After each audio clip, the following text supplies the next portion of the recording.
আসলে English novels. তো English novels দেখার আগে আমাদেরকে হিস্ট্রিটা একটু দেখতে হবে, রাইট? হিস্ট্রি দেখতে গেলে আমাদের হিস্ট্রিটা একটু জানতে হবে কি হয়েছিল ওই সময় 19th সেঞ্চুরিতে সমসাময়িক ঘটনাগুলো ইংলিশ লিটারেচারে ইংরেজি সাহিত্যে কি অবস্থান আছে।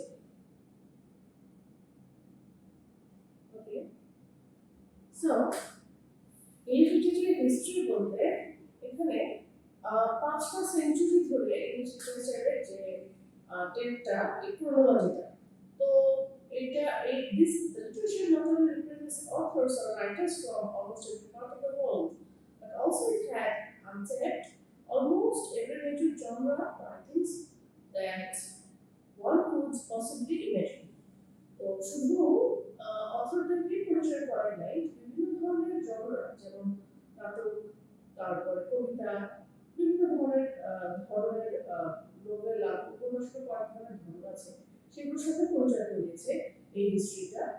এখানে আমরা দেখবো যে অলমোস্ট প্রত্যেকটা এজে আমরা একটু নজর দিব, সেই সাথে আমরা যেটা এই 19th সেঞ্চুরিটা সেটার উপর বেশি ফোকাস করব। যেমন হিস্ট্রি অফ ইংলিশ লিটারেচার দেখতে গেলে দেখে ও 5টা 1 2 3 4 5 6 ধরনের।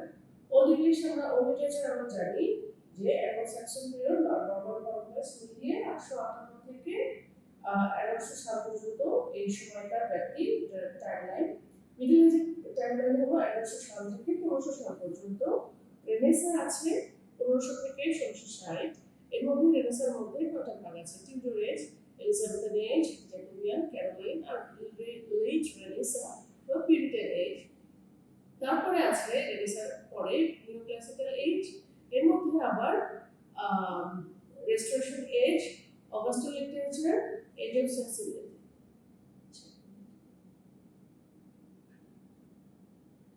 আচ্ছা, নিও ক্লাসিক্যাল এজের পরে restoration age, Augustan literature, age of sensibility পরে এখানে আমাদের আসল আজকে 19th সেঞ্চুরি যেহেতু আমাদের ক্লাস করানো হবে, 19th সেঞ্চুরি লিটারেচারে আমরা এমফাসিস করব।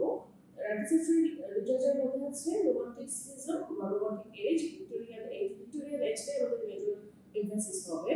আর আছে এডওয়ার্ডিয়ান এজ বা এডওয়ার্ডিয়ান পিরিয়ড। আর এরপরে আছে ইংলিশ লিটারেচার সিন্স 1901। 1901 এর এটা জাস্ট বলতে গেলে এখান থেকে যে লিটারেচারটা শুরু থেকে মূলত মডার্ন লিটারেচার বলছে, মডার্নিজম, এবং সেটার উপরে তো সেটার পার করে আমাদের বর্তমানে আমরা পোস্ট মডার্ন এজে আছি। তো আমরা সম্পূর্ণ না দেখে 19th সেঞ্চুরি লিটারেচারটা একটু দেখবো, 19th সেঞ্চুরি লিটারেচারে কি আছে একটু এটা জানতে হবে। আচ্ছা, 19th সেঞ্চুরি লিটারেচারে 3টা এজে মার্চ করেছে, তারা হলো রোমান্টিক এজ, ভিক্টোরিয়ান এজ আর এডওয়ার্ডিয়ান এজ। তো রোমান্টিক এজের টাইমলাইন হলো 1798 টু 1847। এই পিরিয়ডটাকে মেইনলি একটা রিঅ্যাকশন ছিল against the philosophy of enlightenment period that dominated much of European philosophy. এটা জাস্ট এনলাইটেনমেন্ট বা রেনেসাঁ পিরিয়ডের একটা পুনরাবৃত্তি বলা চলে রোমান্টিক পিরিয়ডটাকে। ইন্ডিভিজুয়াল অ্যাচিভমেন্টস আর হাইলি ভ্যালুড, মানে মানুষ যখন নিজে যখন প্রত্যেকের নিজস্ব যে অ্যাচিভমেন্টগুলো সেগুলোকে বেশি ভ্যালু দেওয়া হয়েছে। Many of the romantic writers believed that people regardless of wealth or social class must be able to appreciate art and literature. এই সময় রোমান্টিক পিরিয়ডের রাইটাররা বিলিভ করতো যে মানে সম্পত্তি বা সবার সোশ্যাল ক্লাস যাই কেন না কেন মানুষ সেইগুলো বেঁধে রেখে আর্ট এবং লিটারেচারের উপরে প্রেজ করবে, এগুলোকে অ্যাপ্রিসিয়েট করবে। শুধু ওয়েলথ আর সামাজিক মর্যাদা থাকলেই হলো না, তাদেরকে এই সমস্ত স্ট্যাটাসের মানুষদেরকে এই সমস্ত সময়ের আর্ট এবং কালচার এবং লিটারেচারকে অ্যাপ্রিসিয়েট করতে হবে। সেখানকার বিখ্যাত কবিদের মধ্যে ছিলেন John Keats, William Blake, William Wordsworth, Thomas Gray etcetera. তো এই ওয়ার্ডসগুলো বেসিক্যালি কিসের উপরে ছিল? নেচারের উপরে ছিল। রোমান্টিক এজটাকে রোমান্টিক বলা হয় জন্য এটা একটা রোমান্টিসিজম, একটা প্রেম ভালোবাসা, রোমান্টিসিজম না, এটা একটা ভাবা দর্শন, একটা আইডিয়াল পিরিয়ড যেটা মানুষ চিন্তা করতো প্রকৃতির সাথে নিজেদেরকে মিলেমিশে একাকার করে ফেলেছিল, বা এখানে এই জন্য প্যাগানিজমের একটা ছায়া এখানে এই সময়ে দেখা যায়।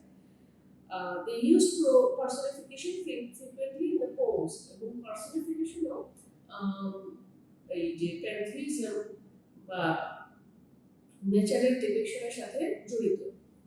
যেখানেই ইয়া হবে যে প্যান্থিজম জিনিসটা ব্যবহৃত হবে সেই জায়গার সাথে মানে জাস্ট কানেক্টেড, কামতালে যেরকম মাথা আসে সেরকমই পার্সনিফিকেশনটাও এই প্যাথিজম এটা প্রকৃতি পূজার সাথে জড়িত। The poets basically try to bring out their inner feelings. তারা তাদের ভিতরের ফিলিংগুলো জাস্ট বের করে আনার চেষ্টা করেছিল। আচ্ছা, এরপরে আসি ভিক্টোরিয়ান এজ। ভিক্টোরিয়ান এরা ছিল one of the most important eras in the history of English literature. খুবই ইম্পর্টেন্ট একটা এরা ছিল। রানী ভিক্টোরিয়া 18 বছর বয়সে ইংল্যান্ডে শাসন করা শুরু করেন এবং সে 64 বছর পর্যন্ত তার মৃত্যুর আগ পর্যন্ত সে রাজত্ব করে গিয়েছেন।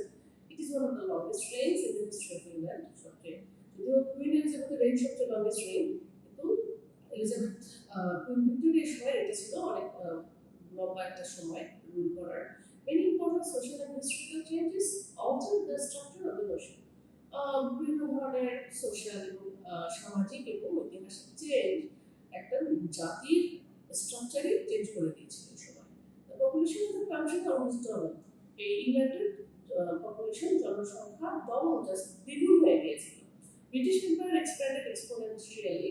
ব্রিটিশ এম্পায়ার ফুলে ফেপে বড় হয়ে গিয়েছে। Technology and industrial progress helped Britain to be one of the most dominant countries in the world. এই সময়ে টেকনোলজির দিক দিয়ে, ইন্ডাস্ট্রিয়াল ডেভেলপমেন্টের দিক দিয়ে ইংল্যান্ড ব্রিটেন এতই প্রসপার ডেভেলপ করেছে যে ওদেরকে বলা হতো one of the dominant country in the world.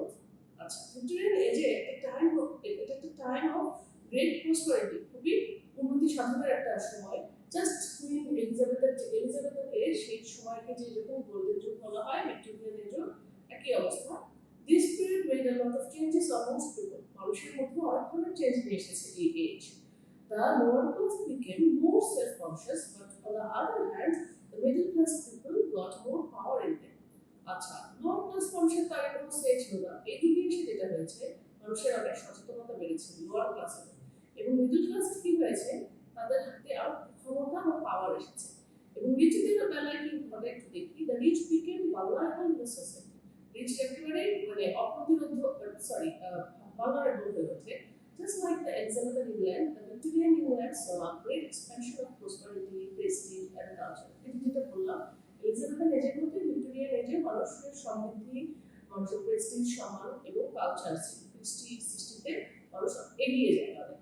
Some of the most trending topics of that time are the democracy, feminism, unionization of workers, Marxism, socialism, etc.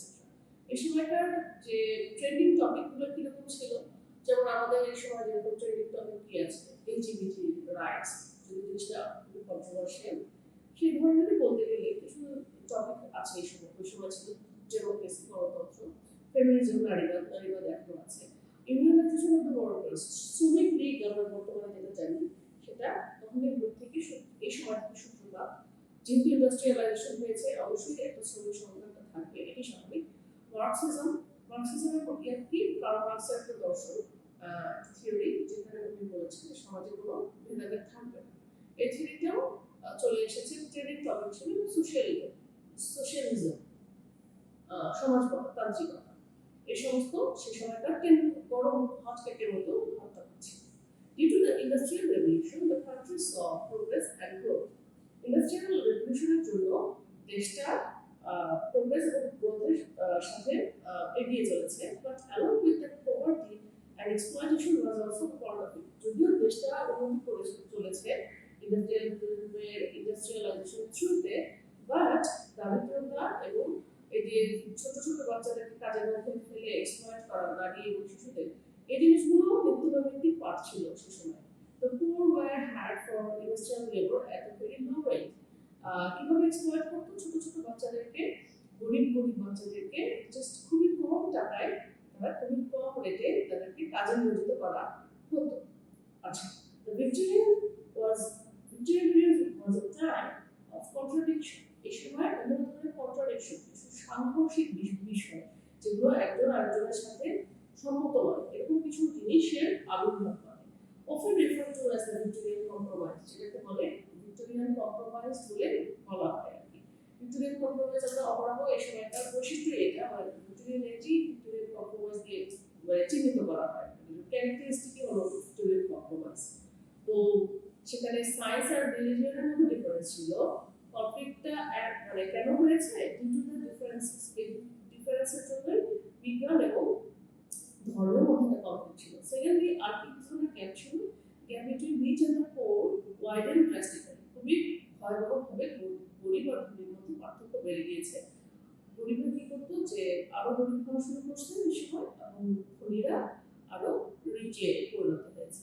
The wealthy and rich people had the labors at a very cheap rate. ধনী শ্রেণী গরিবদেরকে খুবই কম রেটে ভাড়া করত। তো Edwardian এজের আমরা ভিক্টোরিয়ান এজটাই দেখব, এটি বেশি ইম্পর্টেন্ট, আমরা ডিসিপ্লিনে এগুলো করব। তো ভিক্টোরিয়ান নোবেলস কি করেছে, কি ডেবিট করেছে 19th সেঞ্চুরি লিটারেচারটাকে 1837 থেকে 1901। সো 19th সেঞ্চুরি মানে হলো 1900 সাল থেকে কিন্তু 2000 এর মধ্যে, 1999 এর মধ্যে। এই টাইমলাইনটা হলো 1801 থেকে 1899। সো এখানে দেখো টাইমলাইন হলো 1837 থেকে 1901। সো এটাই হলো 19th সেঞ্চুরি বা ভিক্টোরিয়ান এজের টাইমলাইন ক্রোনোলজি। তো ভিক্টোরিয়ান নোবেলগুলো কি বর্ণনা করেছে, depicted almost every perspective of 19th century Victorian life.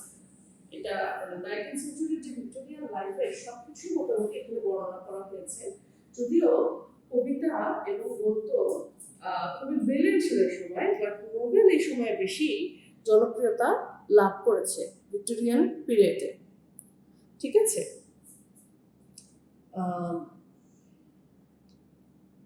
Charles Dickens Great Expectations and David কপারফিল্ডের, আচ্ছা চার্লস ডিকেন্সের গ্রেট এক্সপেকটেশন এবং ডেভিড কপারফিল্ড ছিল খুব মানে চার্লস ডিকেন্স একজন ছিলেন, তারপর টমাস হার্ডি এনারা ছিলেন সেই সময়কার বিখ্যাত সাহিত্যিক। তো চার্লস ডিকেন্সের বিখ্যাত দুটো নোবেল ছিল গ্রেট এক্সপেকটেশন এবং ডেভিড কপারফিল্ড। তারপরে এবং ছিল চার্লস ডারউইনের ব্যাপারটা। চার্লস ডারউইন আবার এই যে ভিক্টোরিয়ান কম্প্রোমাইজের সাথে খুবই ভালোভাবে রিলেটেড। কেন? বিকজ চার্লস ডারউইন ছিল অরিজিন অফ দ্য স্পিসিসের লেখক। উনি এখানে ফুল স্কেল কন্ট্রোভার্সি ক্রিয়েট করেছে ইউরোপের মধ্যে। ডারউইন তার বইয়ে লিখেছিল যে species survive and evolve by natural selection. এই যে বিভিন্ন ধরনের প্রজাতি তারা নিজেদের ন্যাচারাল সিলেকশনের মাধ্যমে বাঁচে, অথবা অন্যভাবে বলতে গেলে it is the survival of the fittest. মানে যেই প্রাণী যতটুকু মানে ফিটেস্ট যারা, সবচেয়ে ফিট যারা, তারাই এই সময় সমাজে টিকে থাকবে। So this led to a debate among the Victorian people, which also led to the alteration of their intellectual and religious life.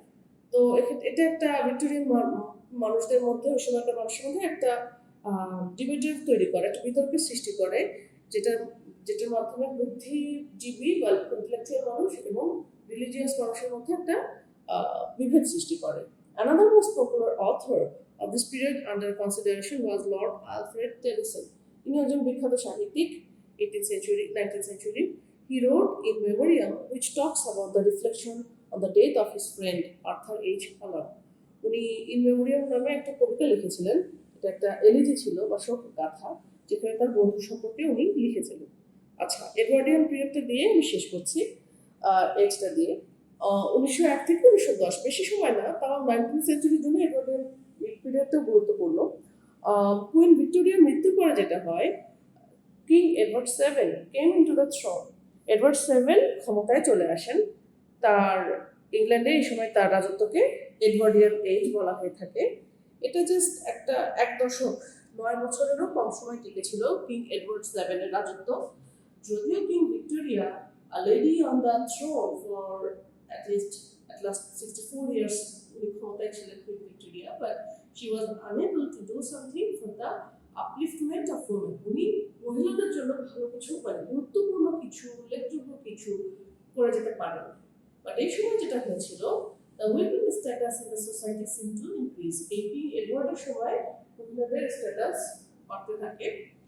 Science and technology were also developed. বিজ্ঞান এবং প্রযুক্তি আরো ডেভেলপ করতে থাকে। Right brothers invented the first airplane during that time. এই সময়টা উল্লেখযোগ্য industrial ডেভেলপমেন্টের মধ্যে বলতে গেলে রাইট ব্রাদার্স নামের কিছু ব্রাদার্স থাকে, ওনারা কি করেছেন, প্রথম এয়ারপ্লেন আবিষ্কার করেন এই সময়। আচ্ছা, H.G. Wells, Beatrix Potter, Lucy Maud Montgomery, sorry, Edith Nesbitt, এরা ছিলেন some of the renowned writers of this age. আচ্ছা, এটা তো গেল মোটামুটি আমি 19th সেঞ্চুরি সম্পর্কে একটু বললাম। আর আমাদের টেক্সট যেটা থাকবে মিডে সেটা থাকবে প্রাইড এন্ড প্রেজুডিস অ্যান্ড আরেকটা কি যেটা থাকবে গ্রেট এক্সপেকটেশনস। চার্লস ডিকেন্সের প্রাইড এন্ড প্রেজুডিস হলো জেন অস্টেনের, আর গ্রেট এক্সপেকটেশন হলো এটা আমরা চার্লস ডিকেন্সের কথা বলেছিলাম তার। প্রাইড এন্ড প্রেজুডিস সম্পর্কে একটু বলে নেই। বোঝাই যাচ্ছে জেন অস্টেনের লেখা নারীবাদী লেখিকা, অনেক স্ট্রাগল করতে হয়েছে প্রাইড এন্ড প্রেজুডিস লিখতে, যে উনি নামহীন, কোনো নাম না দিয়ে ওনার উপন্যাসটা পাবলিশ করেছেন। আর সে সময় মেয়েদের অবস্থাটা কিরকম ছিল, বিয়েই একমাত্র মেয়েদের স্ট্যাটাস মেনটেনের উপায় ছিল। 1796 1797 মধ্যে পাবলিশ হয়েছে। কাজে বোঝা আছে সেই সময় মেয়েদের অবস্থান কিরকম ছিল, এটা উনি ভালোভাবে সোশ্যাল ক্লাসের অবস্থাটা তুলে ধরেছেন। ঠিক আছে, সো মোটামুটি এটাই 19th সেঞ্চুরিতে যেটা ছিল, এই যে ম্যারিজের ব্যাপারগুলো বললাম, সম্পত্তিতেও পুরুষের সম্পত্তিতে মানুষের মানে পুরুষের সম্পত্তিতে নারীদের অধিকার খুব কমই ছিল। এই হলো মোটামুটি নারীদের অবস্থান তুলে ধরার প্রেক্ষিতে প্রাইড প্রেজুডিসটা।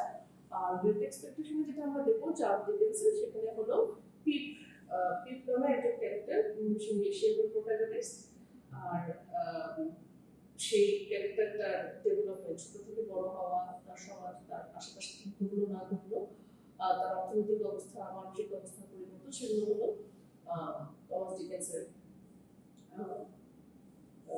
novel Great Expectation আমরা দেখব। So that's it for today. Thank you.